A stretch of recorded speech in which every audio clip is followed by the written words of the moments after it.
Bien, vamos a estudiar la simetría de la función que aparece en la lámina gráficamente y analíticamente. Vamos a recordar qué es la simetría. Para los matemáticos existen solo dos tipos de simetrías. Una función puede ser simétrica respecto del eje Y o puede ser simétrica respecto del origen.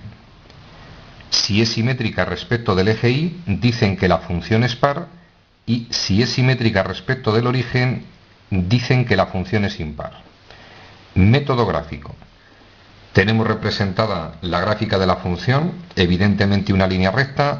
Vamos a ver si presenta simetría par gráficamente. Nada más echar un vistazo. Si tomo, por ejemplo, este punto de la gráfica de la función, para que fuera simétrica respecto del eje Y, es decir, para que fuese par, debería tener un punto a la misma distancia respecto del eje Y, pero en el otro extremo.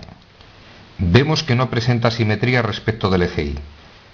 Voy a tomar, por ejemplo, este punto, mismo razonamiento. Si tiene un punto en esa posición, para que sea simétrica respecto del eje Y, debería tener otro punto ahí. No presenta simetría par. Simetría impar. Debe ser simétrica respecto del origen. Mismo razonamiento. Si la función, por ejemplo, tomo un punto de su gráfica, tomo este punto, para que sea simétrica respecto del origen de coordenadas, a la misma distancia debería tener otro punto. Evidentemente no lo tiene. Es decir, no presenta simetría par y no presenta simetría impar. Sencillamente no es simétrica. Método gráfico para ver si una función es simétrica. Vamos con el método analítico. A efectos matemáticos, si una función presenta simetría par, ya hemos visto en su momento que se ha de cumplir que f de menos x sea igual a f de x. Yo ya no dispongo de la gráfica de la función, voy a estudiar la simetría analíticamente. Para que sea par, f de menos x igual a f de x. Voy a sustituir en la función y vamos a observar si se cumple la igualdad. F de menos x. Para hallar f de menos x, donde pone x en la función, ponemos menos x. Me quedaría 2, que multiplica, en este caso, a menos x, menos 1, ha de ser igual a f de x. Teóricamente, para hallar f de x, donde pone x en la función, vuelvo a poner x. Evidentemente me da la misma expresión. Opero las expresiones, 2 por menos x, menos 2x, y menos 1 debe ser igual a 2x menos 1.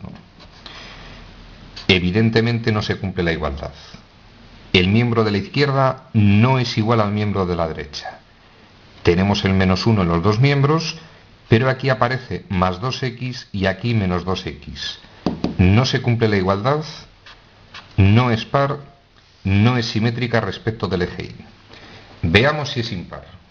Analíticamente, para que sea impar se ha de cumplir f de menos x igual menos f de x.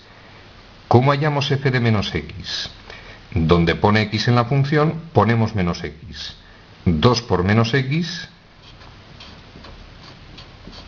y menos 1. Vamos a ver si es igual a menos f de x. Detalle importante. Nosotros ya sabemos, lo hicimos antes, que f de x es esa expresión. Menos f de x, misma expresión cambiada de signo. Menos 2x más 1.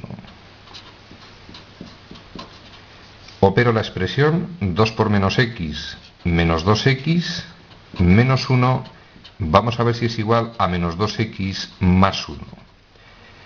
No se cumple la igualdad. En ambos miembros aparece menos 2x, pero en este tenemos menos 1 y en este más 1. Resumen al contenido del ejercicio. Para estudiar la simetría de una función, dos métodos matemáticos, gráficamente y analíticamente. Gráficamente, problema oftalmológico. Echamos un vistazo a la gráfica y vemos si es simétrica o respecto del eje Y, simetría par, o respecto del origen, simetría impar.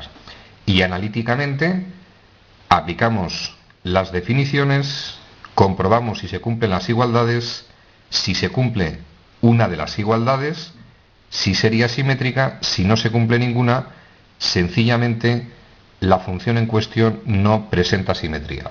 Ejercicio resuelto.